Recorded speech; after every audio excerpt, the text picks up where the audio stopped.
पण ते झालं, आता गेलं जे गेलं ते गेलं. आणि शेवटच्या क्षणापर्यंत होईल होईल होईल आम्ही आपलं ऐकत बसलो आणि बाजा आमचा वाजून गेला. पण ज्यांनी मला मोठं केलं त्यांच्या विरोधात मी बोलणं एवढा निकम्मा नाही. त्याने एकदम आकाशात नेलं ना, आकाशात जीवनीवर आपटलं, त्याला काय करणार. बाळासाहेबांनी कर्णातला कुंकू घेतलं मला लावलं असं. मी म्हटलं साहेब काय बोल, तुला मी आमदारकी दिली जा. तिथं आलं तर मला माझ्या मिसेसनं विचारलं काय आहे. मी म्हटलं बाळासाहेबांनी आमदारकी दिली आपल्याला. मग तिथं तुम्ही जाऊन काय करणार. म्हटलं जे बाहेर करतो ते तिथं करणार. आणि केलं 10 वर्ष. कुठली ना तर ती परत चिटकवता येत नाही. कुणाला वाटलं की दादांसारखा माणूस आपल्याकडे असावा, असं जर कोणी ऑफर दिली तर विचार करू. तिकीट महत्वाचं नाही हो. मला एक फोन करून जर सांगितलं असतं की दादा तुम्ही मातोश्रीवर या, तर मी धावत गेलो असतो.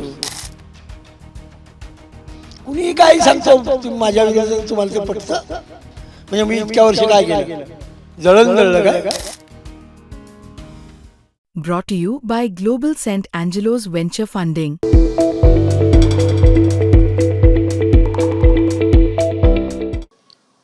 मुंबई महानगरपालिकेच्या निवडणुका सध्या रंगत आलेल्या आहेत आणि दोन बंधू, ठाकरे बंधू उद्धव ठाकरे आणि राज ठाकरे हे 5 जुलैला एकत्र आले. त्यानंतर त्यांची अधिकृत मुंबई महानगरपालिकेसाठी युती झाली आणि त्यामध्ये त्यांचं जागा वाटप झालं. मग उद्धव ठाकरेंची शिवसेना आणि मनसे अशी संयुक्त एकत्र युती झाली आणि एकत्र महानगरपालिकेची निवडणूक सामोरं जात आहेत आणि त्यामध्ये अनेक कार्यकर्ते आहेत. मग उद्धव ठाकरेंचे असो किंवा राज ठाकरे यांचे असो, त्यांच्यामध्ये काही जणांचे इच्छुक होते ते नाराज झालेले आहेत. पक्षांतर्गत त्यांचे जे काही पुढील भूमिका असेल त्यांनी जाहीर केली आणि काही जणांनी रामराम देखील ठोकला. मग मनसेचे संदीप धुरे असतील, त्यांनी राज ठाकरेंना शेवटचा जय महाराष्ट्र केला आणि भारतीय जनता पक्षामध्ये प्रवेश केला. आणि आता उद्धव ठाकरेंच्या देखील पक्षामध्ये, जर उद्धव बाळासाहेब ठाकरे यांचं जी शिवसेना आहे त्यांच्या पक्षामध्ये देखील अनेक जण आहेत ते नाराज आहेत. तेच दगडूदादा सपकाळ आहेत, ते 2 टर्म आमदार होते परळ मतदारसंघामधून. ते बाळासाहेब ठाकरे, उद्धव ठाकरे यांच्यापासून आत्तापर्यंत निष्ठावंत कार्यकर्ते म्हणून त्यांची गणना केली जाते, त्यांचा उल्लेख केला जातो. प्रामुख्याने त्यांच्याशीच आज बातचीत करणार आहोत.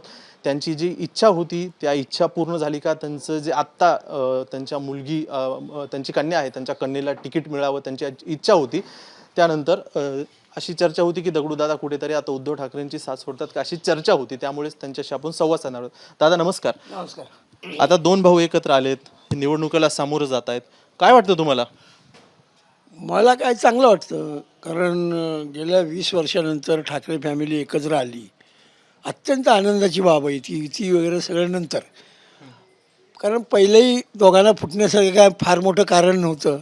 पण ते झालं, आता गेलं जे गेलं ते गेलं. पण दोघंही ताकदीने लढतेच आहे, त्याच्यामुळं सत्ता येऊ शकते त्यांची. आता तुम्ही अनेक दशकं बाळासाहेब ठाकरे, उद्धव ठाकरे यांच्यासोबत एकनिष्ठ राहिलात, पण तुम्ही जर आता बघितलं आमची गरज संपली असं काल परवा तुम्ही बोललात, असं तुम्ही का बोललात? बघा, वय झालं आता, आणि एकदा वय झालं तर माणूस काय करू शकतो, काय नाही करू शकत. आणि मुलीला मी तिकीट मागितली तेव्हा देखील सांगितलं होतं की मी 15 वर्ष तुमच्याकडे काही मागितलं नाही साहेब, माझ्या मुलीची इच्छा आहे म्हणून मी आलो, तुम्ही तिला तिकीट द्यावं असं माझी विनंती आहे तुम्हाला. बोलले बघू. आणि शेवटच्या क्षणापर्यंत होईल होईल होईल आम्ही आपलं ऐकत बसलो आणि बाजा आमचा वाजून गेला. आता पक्षामध्ये जे अनेक गोष्टी आहेत, मग काही जण आहेत ते उमेदवारी नाकारल्यामुळे त्यांना ते नाराज आहेत, तर काही जण आहेत ते उद्धव ठाकरे संपर्क ठेवत नाहीत, अशी विविध कारणं देऊन पक्षासाठी रामराम ठोकतात, त्यांची साथ सोडतात. तुम्हाला काय वाटतं, उद्धव ठाकरे खरंच संपर्क ठेवतात, कार्यकर्त्यांसोबत संवाद असतो त्यांचा, मातोश्री जे त्यांचं निवासस्थान आहे तिथे ॲक्सेस असतो का? बघा, एक तर मी मातोश्री किंवा उद्धवसाहेब यांच्या विरोधात एकही शब्द काढणार नाही, कळलं की नाही. मला तुम्ही माझ्याबद्दल काय विचारायचं ते विचारा, मी ते सांगेन. पण ज्यांनी मला मोठं केलं त्यांच्या विरोधात मी बोलणं एवढा निकम्मा नाही. कळलं ना, त्याने मोठं केलं. त्याने एकदम आकाशात नेलं ना, आकाशात जिमणीवर आपटलं. त्याला काय करणार? जमिनीवर उद्धव ठाकरेंनी आपटलं. असं काय म्हणजे झालं, आता जे व्हायचं ते झालं. ते बोलून काय उपयोग आहे? मी कधीही मातोश्रीच्या आणि उद्धवसाहेबांच्या विरोध कधीच बोलणार नाही. त्याचं कारण सांगतो तुम्हाला. बाळासाहेबांनी मला मोठं केलं आणि त्याच्यात मोठा वाटा उद्धवसाहेबांचा आहे. मला आमदार देखील उद्धवसाहेबांनी केलं, कारण साहेब तेव्हा थोडे आजारी होते. उद्धवसाहेबांनीच मला सांगितलं 4 वाजता संध्याकाळी ये मातोश्रीवर. मी गेलो, मला माहिती बी नाही.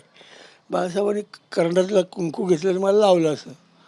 मी म्हटलं साहेब काय? बोलले तुला मी आमदारकी दिली, जा.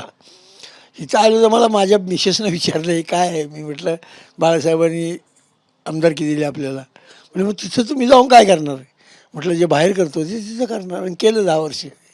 आता काल परवा जर बघितलं आपण, एकनाथ शिंदे इकडे ते त्यांच्या उमेदवाराच्या प्रचारार्थ दौऱ्याला आलते, त्यांनी तुमची भेट देखील केली.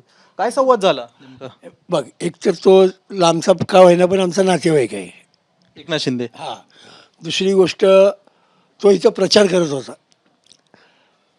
कुणीतरी त्यानं सांगितलं दादा इथं वर राहतात. त्यानं कुणाला तरी वर पाठवलं. मी आहे का जागा की झोपलो ते बघायला. मी इथेच बसलो होतो. म्हणजे आले तर सगळे एकदम आले. म्हणजे एकनाथ शिंदे, नारायण राणेंचा मुलगा निलेश राणे, निलेश राणे आणि मुरली देवरांचा चिरंजीव मिलिंद देवरा सगळे एकदम आले. आता आल्यावर काय कोणाला घरात नाही. बरोबर.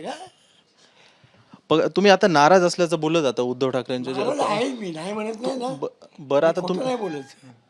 तुमची म्हणजे जी काय नाराजी आहे ती दूर करण्याचा काही पक्षाकडून प्रयत्न होतोय? नाही ना, पक्षाकडून होतही नाही आणि करूही नाही. त्यांनी त्याला काय अर्थ नाही याचा.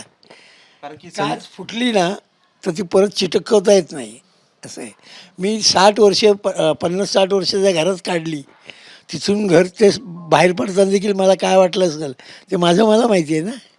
त्याच्यावर चर्चा करून काय उपयोग आहे मला सांग. आणि तुम्ही असंही बोलला होतात की माणसं म्हातारी झालं की त्यांची गरज संपते. म्हातारं जे आता 76 वर्ष म्हणजे म्हातारा नाही का? आता तिकडे शरद पवार तर म्हणतात 85 वर्षाचा तरुण आहे. शरद पवारची गोष्ट वेगळी आहे. आम्ही गरीब घरात जन्माला आलेली मुलं. त्याच्यामुळं आमचं काय हे काय ठिकाण्यावरच नव्हतं. ते सगळं शिवसेनेनं उभं केलं. आमचं नाही त्याला. जे केलं ते केलं. आणि आता मी त्यांच्या विरोधही बोलणार नाही. त्याचं कारण सांगतो तुम्हाला. कशासाठी विरोध बोलायचं? म्हणजे तुम्ही कुणाच्या विरुद्ध बोलले म्हणजे तुम्ही त्याच्या एवढे झाले असं नाही होत. काय वाटतं, मुंबई महानगरपालिकेत ठाकरे बंधूंना यश मिळेल? मिळेल ना. का दोघे एकत्र राहिले तर मिळणार. खात्री आहे तुम्हाला पूर्ण? ते एकदम असं तुम्ही 100% विचाराल तर कसं सांगू. पण सत्तेपर्यंत जातील. आणि शेवटचा प्रश्न माझा, आगामी काळात तुम्ही उद्धव ठाकरेंसोबतच राहणार? नाही, मी आता घरी बसायचं ठरवलं आहे. नाही, पण त्यांच्या पक्षासोबतच. मी घरी बसायचं सध्या ठरवलं आहे. आणि मग जेव्हा मला कुणाला वाटलं की दादांसारखा माणूस आपल्याकडे असावा, असं जर कोणी ऑफर दिली तर विचार करू. मग शिंदेच काल परवा आले, त्यांनीच ऑफर दिली असं? ऑफर नाही दिली. मी खोटं नाही बोलणार. दिली तर दिली म्हणलं असतं. त्यात काय आहे? कोण खाते मला? ऑफर वगैरे नाही दिली. आले ते बसले.